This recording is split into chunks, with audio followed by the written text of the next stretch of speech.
Let's start by getting rid of any bad feelings or any cares that you've kept with you today. Breathe in through your nose, fill up your belly, hold it, and then breathe out slowly through your mouth. And as you do, let everything go. Ready?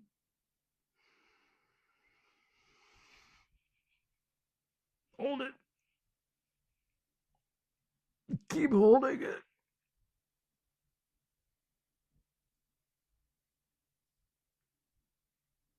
Let it all go out. Tonight, let's keep reading Winnie the Pooh by A.A. Milne. We have to find out what happens after Owl's house blows down.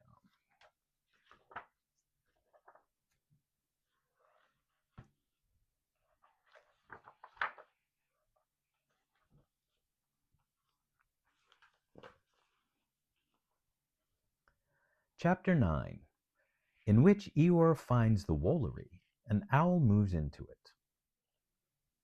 Pooh had wandered into the 100-acre wood and was standing in front of what had once been Owl's house. It didn't look at all like a house now. It looked like a tree which had been blown down. And as soon as a house looks like that, it is time you tried to find another one.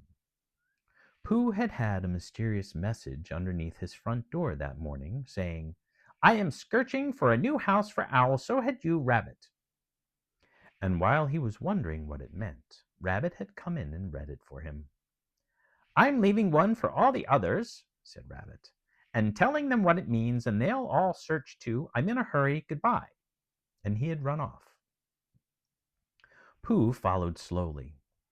He had something better to do than to find a new house for Owl. He had to make up a Pooh song about the old one, because he had promised Piglet days and days ago that he would. And whenever he and Piglet had met since, Piglet didn't actually say anything, but you knew at once why he didn't. And if anybody mentioned hums or trees or string or storms in the night, Piglet's nose went all pink at the tip, and they talked about something quite different in a hurried sort of way. "But it isn't easy," said Pooh to himself as he looked at Owl's house, "because poetry and hums aren't things which you get. They're things which get you, and all you can do is to go where they can find you." He waited hopefully. "Well," said Pooh after a long wait, "I shall begin 'Here lies a tree,' because it does, and then I'll see what happens." This is what happened. Here lies a tree which Owl, a bird, was fond of when it stood on end, and Owl was talking to a friend, called me in case you hadn't heard, when something, occurred. For lo, the wind was blusterous, and flattened out his favorite tree, and things looked bad for him and we. Looked bad, I mean, for he and us. I've never known them wuss. Then Piglet thought a thing. "Courage," he said, "there's always hope. I want a thinnish piece of rope, or if there isn't any, bring a thickish piece of string."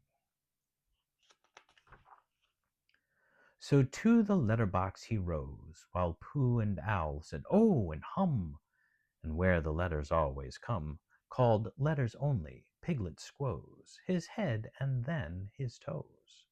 "Oh, gallant Piglet, Piglet, ho!" Did Piglet tremble? Did he blinch? No, no, he struggled inch by inch, through letters only, as I know, because I saw him go. He ran, and then he stood and shouted, "Help for Owl, a bird, and Pooh, a bear," until he heard the others coming through the wood as quickly as they could. "Help, help, and rescue!" Piglet cried, and showed the others where to go. "Sing ho for Piglet, Piglet, ho!"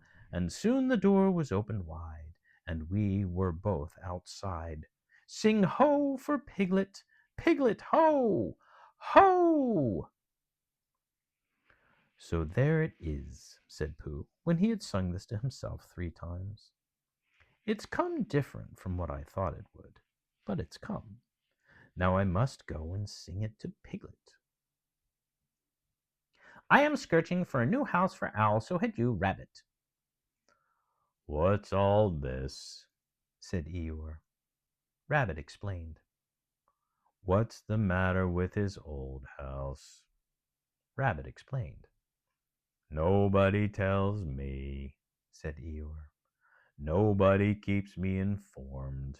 I make it 17 days come Friday since anybody spoke to me. It certainly isn't 17 days.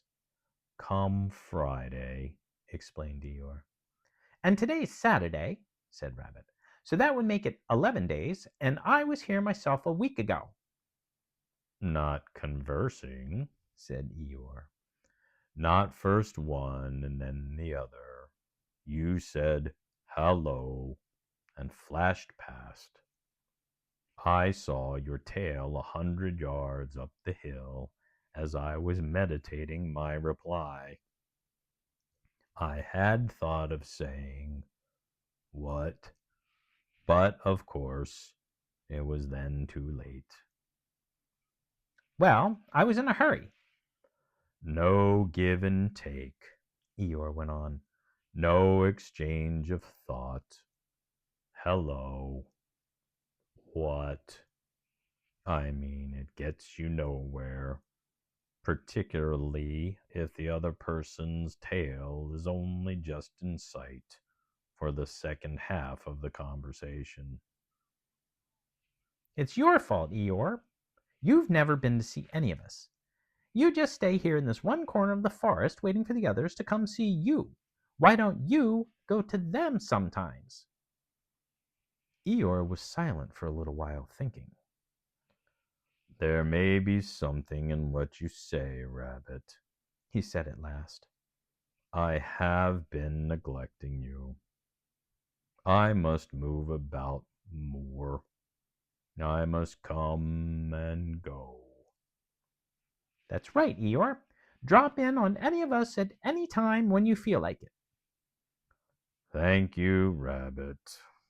And if anybody says in a loud voice, bother, it's Eeyore, I can drop out again. Rabbit stood on one leg for a moment. Well, he said, I must be going. I am rather busy this morning. Goodbye, said Eeyore. What? Oh, goodbye. And if you happen to come across a good house for Owl, you must let us know. I will give my mind to it, said Eeyore. Rabbit went. Pooh had found Piglet, and they were walking back to the 100-acre wood together. Piglet, said Pooh a little shyly, after they had walked for some time without saying anything. Yes, Pooh? Do you remember when I said that a respectful Pooh song might be written about you-know-what? Did you, Pooh? Said Piglet, getting a little pink round the nose. Oh, yes, I believe you did. It's been written, Piglet. The pink went slowly up Piglet's nose to his ears and settled there. Has it, Pooh? He asked huskily. About that time when... Do you mean really written? Yes, Piglet. The tips of Piglet's ears glowed suddenly, and he tried to say something. But even after he tried once or twice, nothing came out. So Pooh went on. There are 7 verses in it. 7? Said Piglet, as carelessly as he could. You don't often get 7 verses in a hum, do you, Pooh? Never, said Pooh. I don't suppose it's ever been heard of before. Do the others know yet? Asked Piglet, stopping for a moment to pick up a stick and throw it away. No, said Pooh, and I wondered which you would like the best, for me to hum it now, or to wait till we find the others and then hum it to all of you. Piglet thought for a little.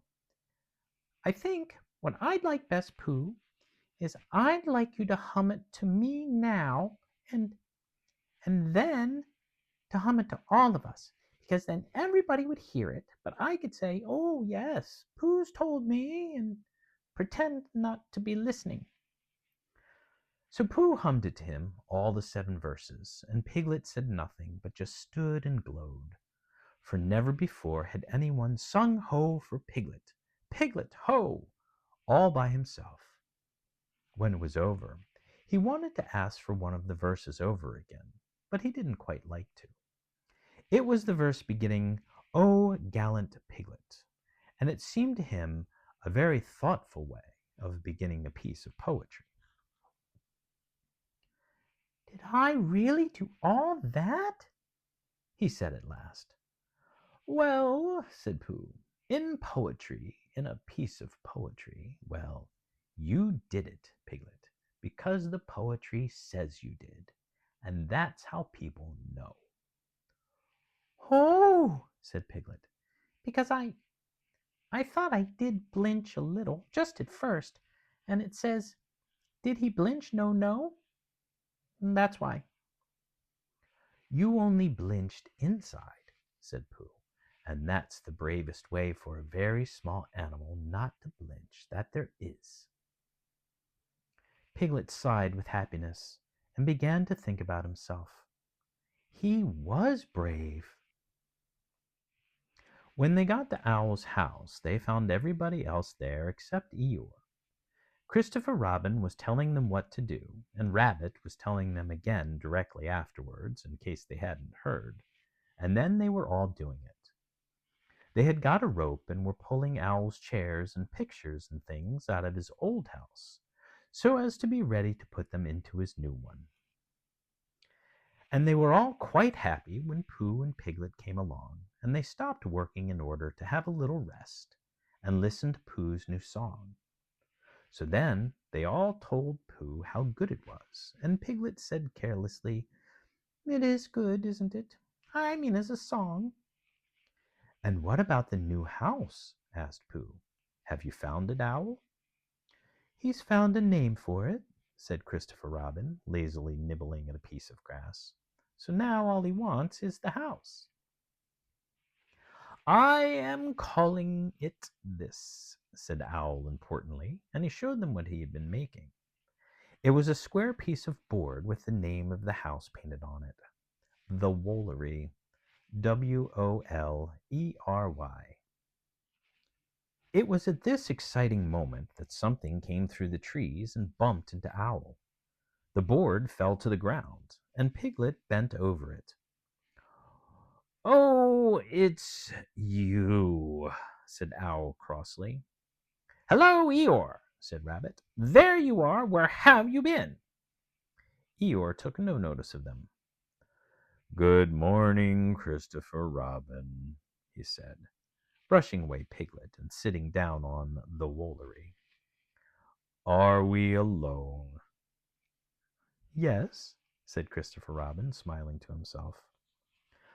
I have been told the news has worked through to my corner of the forest, the damp bit down on the right, which nobody wants, that a certain person is looking for a house. I have found one for him.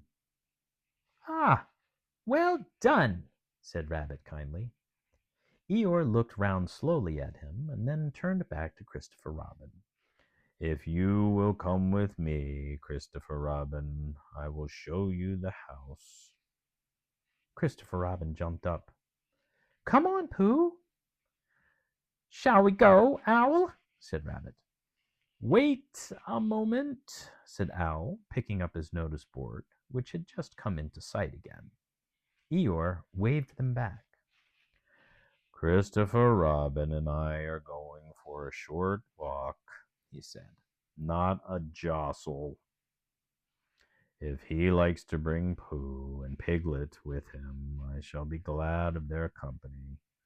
But one must be able to breathe. That's all right, said Rabbit, rather glad to be left in charge of something. We'll go on getting the things out. Now then, where's that rope? Owl, who had just discovered that his new address was the Smear, coughed at Eeyore sternly, but said nothing, and Eeyore, with most of the woolery on his behind, marched off with his friends. So, in a little while, they came to the house which Eeyore had found, and just before they came to it, Piglet was nudging Pooh, and Pooh was nudging Piglet, and they were saying, "It is," and "It can't be," and "It is really," to each other. And when they got there, it really was. "There," said Eeyore proudly, stopping them outside Piglet's house. "And the name on it and everything. Just the house for Owl. Don't you think so, little Piglet?" And then Piglet did a noble thing, and he did it in a sort of dream, while he was thinking of all the wonderful words Pooh had hummed about him. "Yes, it's just the house for Owl," he said grandly, "and I hope he'll be very happy in it." And then he gulped twice, because he had been very happy in it himself. "What do you think, Christopher Robin?" asked Eeyore a little anxiously, feeling that something wasn't quite right. Christopher Robin had a question to ask first, and he was wondering how to ask it. "Well," he said at last, "it's a very nice house, and if your own house is blown down, you must go somewhere else, mustn't you, Piglet? What would you do if your house was blown down?" Before Piglet could think, Pooh answered for him. "He'd come and live with me," said Pooh. "Wouldn't you, Piglet?" Piglet squeezed his paw. "Thank you, Pooh," he said. "I should love to."